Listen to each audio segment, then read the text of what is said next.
It would be very interesting to stop somebody on the street and say, if I say rare book dealer, what do you think of? Older man, elbow patches. Tweed. The Strand was founded by my grandfather in an area called Book Row. Our business was started by our father in 1925. People always asked him, how did you get all three daughters to work for you? And he would say, I guess I'm just lucky. Hello and welcome. My name is David O'Mahony. I'm head of cinema programming at the Irish Film Institute. D.W. Young's new documentary film, The Booksellers, has just been released to streaming services such as Rakuten and iTunes, and I must add, is available to IFI members at a special discounted rate up until July 12th.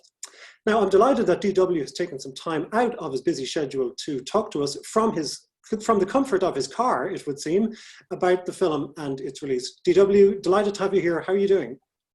Good, thanks. Pleasure to be here. Great.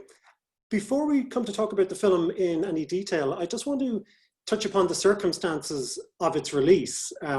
So the film had its premiere, I believe I'm right in saying, in the New York Film Festival last autumn, and then everything changed. Yeah, our timing was poor. Although in retrospect, maybe we were luckier than we might have been. The film was released in New York, premiered in New York, March 6th, and we had a great week of attendance in the city. And it was really doing well, and was then scheduled to open in LA and then a bunch of cities across the US. But obviously things were already, should have been closed down already by then in retrospect. But a week later, it was a few theaters in New York tried to open it briefly, but everything was closing down at that point. So we moved to all online from there in the US. And that's where we've been. And, people responded really well with they call them the virtual cinema stuff, theater screenings here, but supporting theaters. So it's not, you make a documentary and you get a chance for people to see it in a theater. That's really what you wish for, more than anything, perhaps. So on the one hand, it's sad that that wasn't fully realized, but I'm glad it's still getting out there. And in Australia and on New Zealand, they're able to see it in the theaters. So. Okay, yeah. Well, I'm glad we were able to bring this to IFI members in some capacity, because it's a film that really deserves to be seen. So just to kind of focus on the film then itself, can you just bring us back to the beginning, and how did you come to document the working lives of antiquarian booksellers in New York City? Well, the film's origins actually lie with one of our other producers, Dan Wexler, who had done some film work in the past, but is also a pretty well-known antiquarian book dealer in New York. And he has been for a fairly long time. So Judith Mizraki, our other producer, and I had become friends with Dan. She'd worked on a film of his. And about 7 years ago, we were having lunch, and he mentioned that he'd always felt a documentary at the rare book trade needed to be made. It had never been done. He thought it was a great idea. He obviously was intimately acquainted with the world and had a few ideas, and just had, I think, a faith in what could be achieved. And Judith and I really latched onto the idea immediately. We'd been to the New York Antiquarian Book Fair once before, so I think we had a kind of sense of the visual component that we might be able to tap into. And I had an aunt and uncle who were used in rare book dealers long ago in Philadelphia, and had fondness for visiting their store. And so I think we were all enthusiastic about the idea, but we were caught up in other projects. And then about 3 years ago was when we actually started making the film. And you mentioned the book fair, which the film begins. Was that your point of departure? Was that when you met all these characters, and how did you ultimately come to focus on particular figures in this world? Yeah, we had met some of the people before the fair, and then I met a bunch of people at the fair as well. And we came back to the fair year after year to do little things. And so what you see in the movie is a little bit cheated, of course. There's a few moments where we stuck in some B-roll and this and that, but I think it's all faithful to what the experience is and so on. But Dan, again, was a really great help in that regard. He obviously knew a lot of people in New York and gave us, I think, an entree into that world a little bit to start. And so it's a kind of a leg up. And had some really interesting people in mind that we could start talking to and that he knew, and that kind of helped convince them to get on board, I think, too, a little. And so we started with a few people that way, and then sort of built it out from there and sort of made connections as we went. And I had certain things from researching and of course, making a documentary, you learn as you go, and that's part of the pleasure of making it. And so I was getting an education and talking to everyone. And sometimes the dealers would point me to other dealers too, which could be very helpful. So we started there, and then it was kind of an organic process of building and research, and then filling in gaps and finding people maybe who offered a little something different that would, make sense for the film. And were there any participants or people who didn't want to participate in the film? Was there anyone that you approached that you really wanted, you thought they had a particular hook or angle that would really work, but they weren't interested? It's funny. I've been asked that a few times, and Okay. I think it's interesting that that's the case. And I think not surprisingly, people sometimes question, rare book dealers are not necessarily what you think of as people who love to go on camera and be really public, perhaps. But for the most part, everyone was happy to do it, and I think people were kind of enthusiastic about the fact that it had never been done, so they could be a voice for the trade and kind of represent what they thought was important. And I think also as they saw other people having a good experience with us, that gave them some confidence that we, would treat them fairly. But a few people did decline. No one that I think it was like a big problem that I was deeply upset about, but it would have been lovely to have them. And I think in every case, it was they just didn't want to go on camera, basically. They just weren't comfortable with really doing extended interviews and being out sort of the face of the industry that way, which I can't blame them, of course. The film really gives voice to the women in the book trade. Was it always, when you set out to make the film, was it your intention to shed light on this hidden history, or is this something that became apparent as you were documenting this world? Well, I think from the beginning it was absolutely something we wanted to look at. How much, to what degree, how it would all play out, I think was not set in the beginning, but it was something that was always on our mind, that there was, I think, historically a glaring imbalance between, is a very male-dominated trade in the past. Less so now, but it's still not equal, I think, as is shown in the film. And so I think, we wanted to make sure that was addressed in some form. I think it's very much a part of what's being collected and talked about in the rare book trade, in academia, et cetera, and in, everywhere, is reconsideration of, women's role historically in a lot of areas. And Caroline Schimmel, whose collection is in the film, I think ties into that and is very focused on that. But I think to hear the dealers themselves address some of that and look at that, I think just was a necessary thing to give a kind of honest assessment of where the trade's at, where it's going, where it's been. I think it would have been kind of disingenuous not to do that on some level. And there have been some really, like Rosenberg and Stern, who were the historical figures we briefly touched on, and there's others. We couldn't capture everybody, but it's not like women weren't involved either. And so I think it was important also to show that one might have a misapprehension that women weren't doing very much, but that's not true either. It's that maybe they weren't always grabbing the headlines or weren't the face of certain stores, but they were very, very important aspects of the trade. And my aunt was a dealer, and I sort of, I'm very fond of her, and so I had a personal just sense of connection, I think, to women dealers in that respect. Yeah, well, it gives balance to the film, I think, and it's very valuable in that regard. So you're making this film, you're focusing on all of these different figures, these kind of colorful, interesting people, but there's no kind of, I guess, clear narrative or a timeline, or, you're not documenting an event as such. So at the end, when you've got all this footage, like, how do you begin to put shape on it? Did you have a vision in your head that you wanted to, mold the film towards? Or tell us about how did it all work out in the edit, I guess? Well, a lot of it worked out in the edit, but that was always intended, I think. And I think when you have something that's not a linear narrative, and it's not a kind of clearly delineated narrative, and we knew going in, I anticipated that, we would be doing that to a great degree. That said, there were a lot of ideas I had going in, or that I developed as we were filming, that we, committed to varying degrees, and that I began to factor in sort of as we were going, as it would be structural, to be sort of through elements or, motifs and stuff. And so I think, starting and ending on the book fair was something that at some point fairly early on, I was enthusiastic about. I mean, we didn't have, again, it wasn't a full commitment, but for example, that's something structurally I thought would have merit. It's kind of a full circle, it's kind of a very informal year in the life. but very vaguely so, but it kind of very loosely has a feeling of that. I've mentioned this a few times. I did always think that we would, although we would not have a central character per se, that we would have sort of, I thought of them as highlighted dealers. So certain dealers that we'd spend a little more time with. We do a little more than just just an interview. Hopefully we do something a little more in depth, so that you could get a little deeper sense of things that way. And I always thought of them as kind of jazz solos through the piece, because it's kind of a refrain. They talk about the same thing often, but in their differences and of their styles, I think it's very informative. So maybe they often talk about how they got into the book trade, but I think it's such a unique path each time that's very telling in its own right. Yeah, they're an interesting cast of characters, all right. For me, I detect broadly two different and opposing views in the film. I mean, there's one sense, there's a feeling of time running out, that this is perhaps the last generation that will cherish the printed word in this way, that will covet books in this way.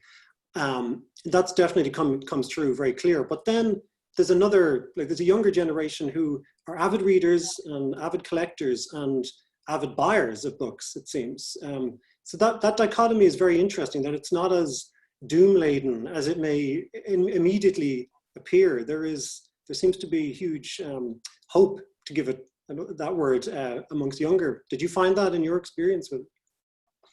Yeah, I think, I don't want to say that it's like all people of the older generation are doomsayers and pessimistic, and I'm sure it's to degrees.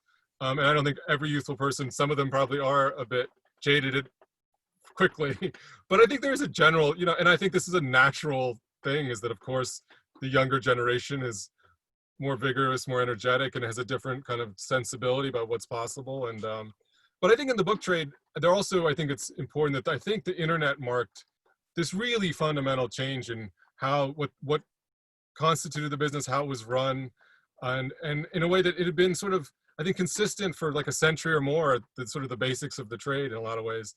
And so much of that sort of went by the wayside with the internet. So I think for a lot of the older dealers too, it's also just, I think, a sense of sadness about the passing of a lot of the traditions that were kind of romantic and wonderful, and kind of the physical sort of aspect of the hunt, of the real, where you traveled, you went on road trips, you dug around more physically. And there's still some of that, obviously. You see Adam Weinberg in the film, for example, visiting a number of libraries that are for sale, people are selling. And so it's not gone, but I think it's so greatly diminished. Like book runners, book scouts in the US are essentially, they're not, I mean, to even say they're a dying breed is probably not fair. They're basically a dead breed. And there's who's left is very few people can make a living doing that. So I think there's just kind of a sadness about that passing that maybe factors in.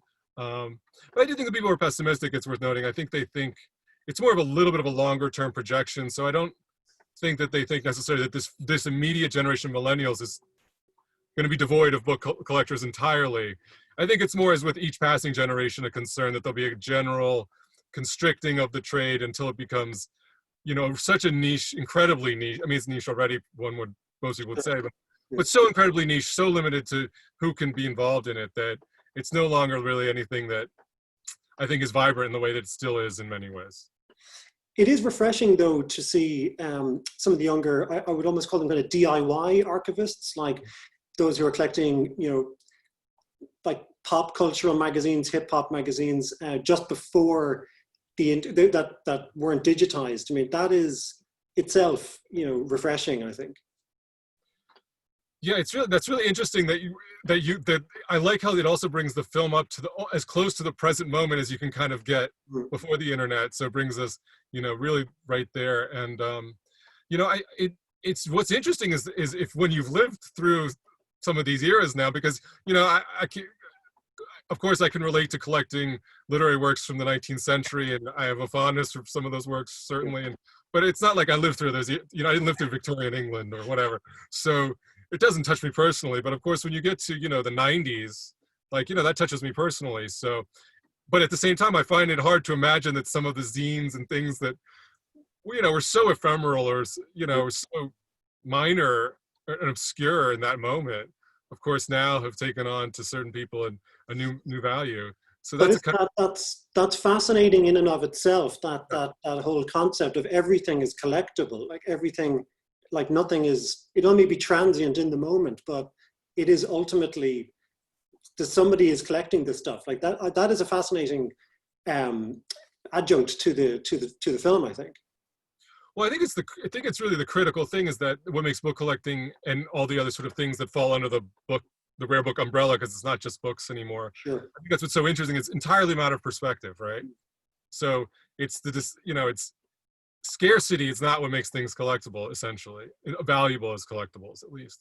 And so, in the 1990s, the hip hop magazines that you see, I mean, nobody in the mainstream certainly was seeing that, I think, as the kind of valuable, potentially valuable, culturally significant material in the mainstream, in the way that, not that long after now, 20 years or whatever it is, 30 years even, we've really quickly reconsidered some of that.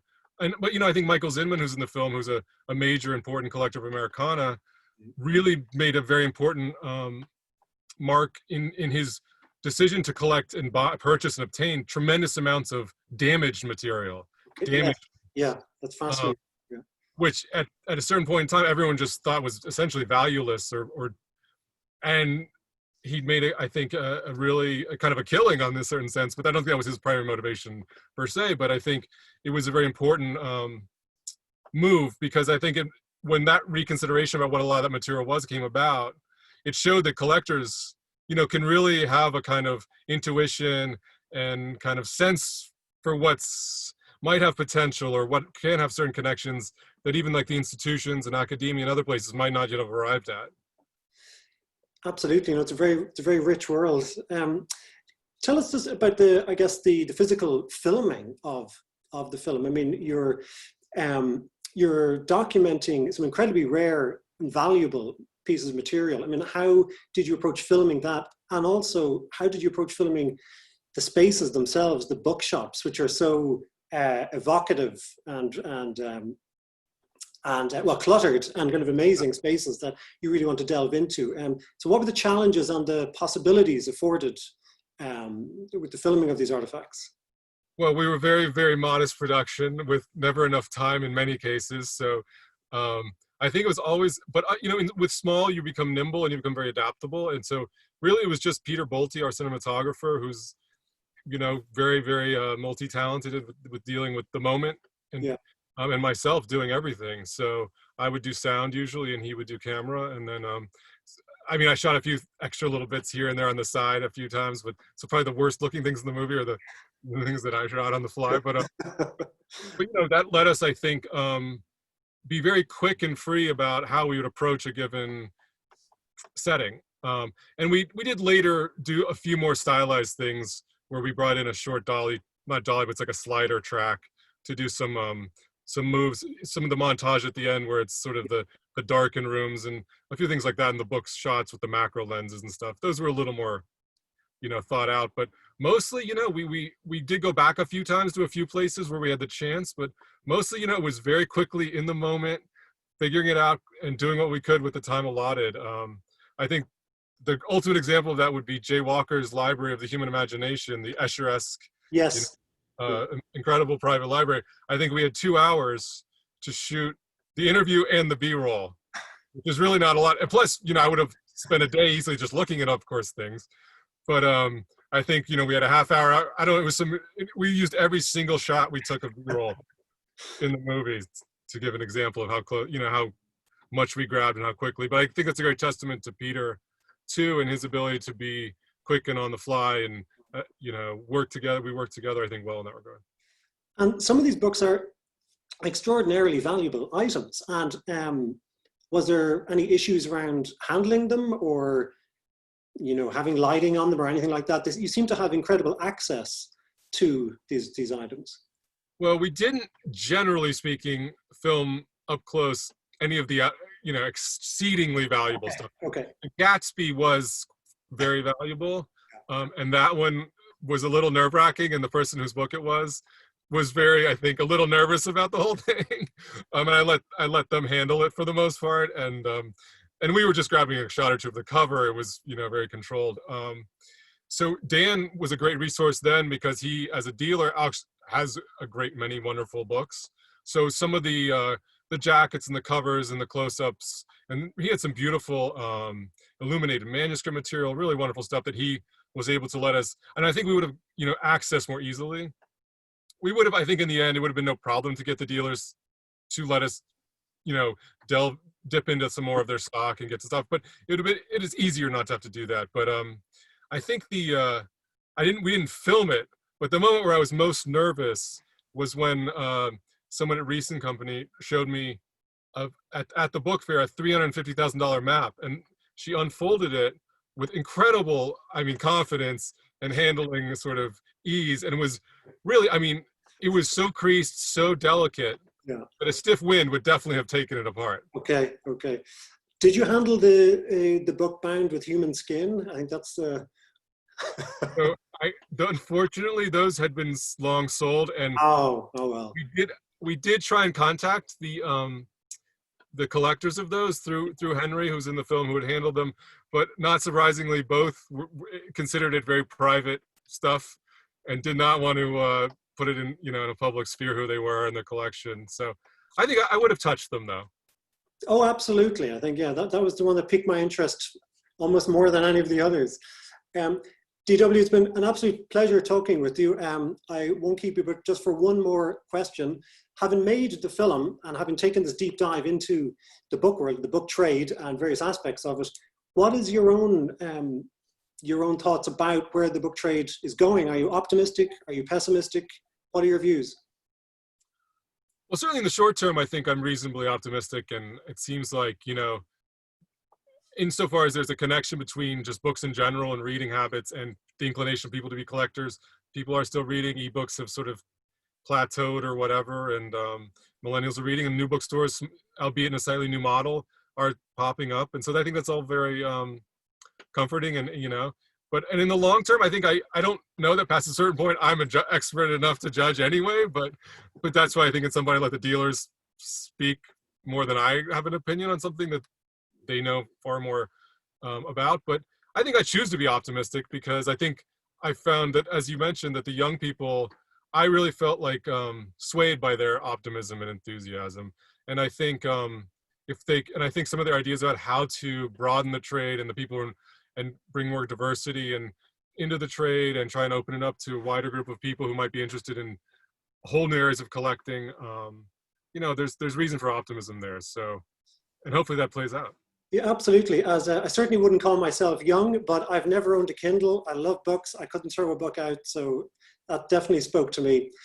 DW, has been an absolute pleasure talking to you today. And just to remind our viewers that the film is available on streaming services such as Rakuten and iTunes. And if you are an IFI member, you have it for a discounted rate up until July 12th. So do check it out before then. DW, thank you so much for your time. Thanks.